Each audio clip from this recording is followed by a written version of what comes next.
Salut bande de sgeg. Alors comment ça va? Vous allez bien depuis la dernière fois? Non, attendez, ne répondez pas. Parce qu'en fait, je m'en bats les couilles. Allez hop, ça c'est fait. Emballez cette musique.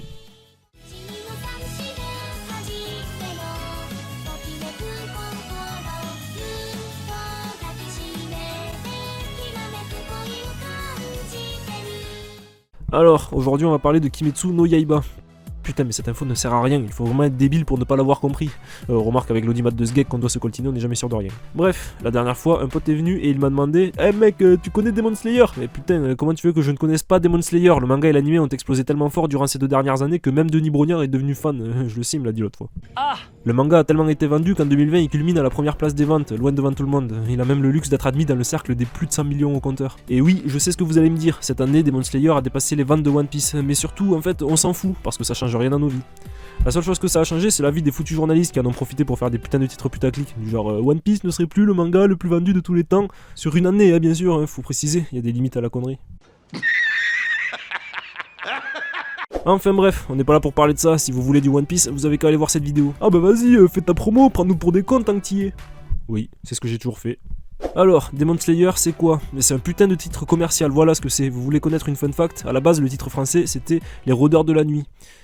Tu m'étonnes que le manga était inconnu au bataillon avant la réédition. En parlant de ça, quelle idée de choisir Panini Manga comme maison d'édition. On n'est plus dans les années 90 les gars, sérieux, faites un effort, c'est fini la mode de la banane devant le sgeg. C'est comme pour le manga du rire jaune là, sérieux Kevin, t'es con ou quoi? Avec ta célébrité t'as l'embarras du choix pour te faire éditer et au lieu d'aller, je sais pas, chez Kiyun, tu vas où?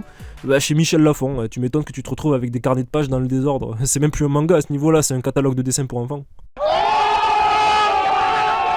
Donc, Demon Slayer, c'est un manga terminé depuis le 18 mai dernier, en seulement 23 tomes. Quelle ne fut pas la surprise quand on a appris qu'un tel succès est arrivé à son terme. À mon avis, l'auteur il a pris ses énormes couilles, il les a posées sur la planche à dessin en disant aux éditeurs d'aller se faire voir. Bientôt on va voir des théories sur Koyoharu pour démontrer qu'en réalité c'est un tanuki qui a pris forme humaine. Enfin bref, Demon Slayer c'est aussi un animé de 26 épisodes. Évidemment s'il n'avait pas existé, le manga serait resté dans les bas-fonds de la Shueisha. Alors on dit merci l'animé, tous en cœur. Merci l'animé. Par contre, est-ce qu'on en parle de toutes les productions qui suivent le méga succès? Parce qu'un film d'animation ça passe, mais on va aussi avoir droit à un jeu mobile, un jeu sur PS4, sans parler de toutes les merdes qui excitent les fanboys de 12 ans là. Ah bah quand il faut brasser du fric, les éditeurs ils font moins la gueule hein. Bon sinon, on attend tous impatiemment la saison 2, mais j'ai quelques appréhensions, parce qu'avec un mec avec une gueule pareille, je m'attends au pire. Sérieux, il s'est passé quoi là? On dirait un mixte entre un mauvais sosie de Johnny et un collégien déprimé qui a tenté de s'immoler par le feu. Tête d'homme aujourd'hui, ça va pas se passer comme ça. Donc, Demon Slayer, c'est le cliché d'un héros qui passe son temps à livrer du charbon. Au début, j'ai cru qu'on avait affaire à un Uber Eats version japonaise du 18e siècle. Sauf qu'en fait, il s'est avéré qu'on était plutôt dans une destination finale, au PSP par Dracula. C'est à ce moment-là qu'on se rend compte que Tanjiro, en plus d'avoir une vie de merde, il s'est trompé de manga, parce qu'à la base, c'est pas les démons, mais les Dragon Slayer qui ont un odorat super développé. Tu te rends compte que tu viens de comparer un manga de bas étage avec une pépite approuvée? Et toi, tu te rends compte que j'en ai marre d'avoir des putains de sgeeks comme toi pour m'interrompre? Donc, je disais, après s'être fait victimiser par un androïde. Qui t'es, toi? Je suis l'androïde envoyé par Cyberlife. C'est vrai? Mais non, abruti, c'est le Japon d'avant-guerre. Tanjiro décide d'aller se faire victimiser par un vieux masqué. Je sais pas ce qui est le pire entre les deux et je m'en fous. Ce que je sais, c'est qu'à force de galérer, on va finir par voir Kaneki débarquer pour lui dire t'inquiète mec, je connais. Du coup, je vous passe les détails parce que j'en ai envie. On enchaîne avec un concours de circonstances qui nous fait comprendre qu'en fait, Demon Slayer, c'est un mec qui voit des morts, un schizo et un mec qui gueule tout le temps. On est face à un nouveau trio de personnages qui ont un chara-design qui dure avec le temps, pas comme tous ces types random qui passent inaperçus. Tu peux même remplacer leur visage par Zokairi, on les remarquerait même pas. Cornichon! Évidemment, qui dit Demon Slayer dit démon. Du coup, c'est pas compliqué. On a d'un côté les chasseurs de démons et d'un autre côté les chasseurs de civils, inconscients du danger qui les entoure. Non mais vraiment, ils s'en battent les couilles. Ils vivent dans des villes tranquillement, alors qu'à tout moment, si un démon débarque, on aura droit à une nouvelle liste de Schindler à raconter dans les écoles. Au final, sans qu'on s'y attende, et là j'avoue que c'était un très bon twist, le boss final des démons croise le héros principal, sans aucune pression. Et en plus de ça, on se rend compte de la supériorité du gars, qui a la tête de mec en phase terminale, certes. Par contre les gars, c'est quoi le principe si juste après il commandite des larbins pour faire le sale boulot, alors que lui-même il est tellement puissant qu'en une gifle il pourrait se débarrasser du gosse? Personne n'y verrait rien, d'ailleurs c'est ce qu'il a fait avec un parfait inconnu. C'est pas parce que t'es le king de la pop que tu dois faire des trucs illogiques pour augmenter la durée de vie du manga mon pote hein. C'est comme Nezuko, la meuf elle a jamais faim, jamais soif, elle peut rétrécir pour rentrer dans sa boîte sans difficulté et elle passe les 3/4 de son temps à dormir.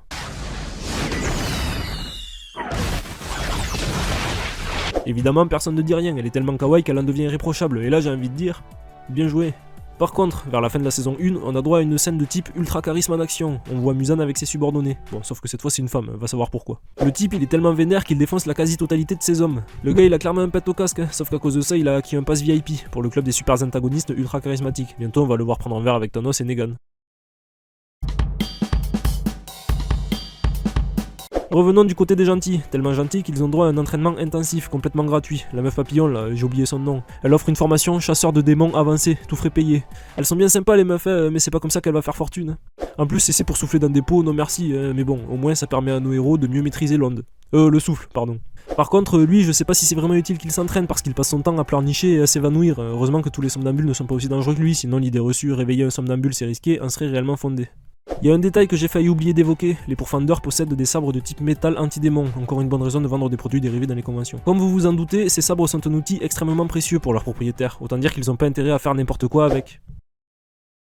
Ah ouais, mais si les pourfendeurs sont des sgeeks pas plus intelligents que Patrick l'étoile de mer, on peut perdre l'espoir les gars. En plus, il est pas seul dans son cas, les corbeaux de merde là, ceux qui confient des missions. Ils confient une mission ultra dangereuse à notre trio d'illettrés. Une fois arrivés sur les lieux, on comprend qu'avant eux, toute une garnison de pourfendeurs mieux gradés et plus expérimentés qu'eux se sont fait défoncer par des démons. Alors dites-moi, quelle est la logique d'envoyer des mecs qui viennent à peine d'entrer dans le Kimetsu Game vers une mission suicide? Même un random avec un chara-design random est plus intelligent que les commanditaires, bordel. Après, évidemment, on a droit à des combats épiques, hein, parce qu'on est dans un shonen. Sauf que combat épique ou pas, nos héros, ils se sont fait sauver les miches par des piliers. Arrivés comme par hasard juste après eux.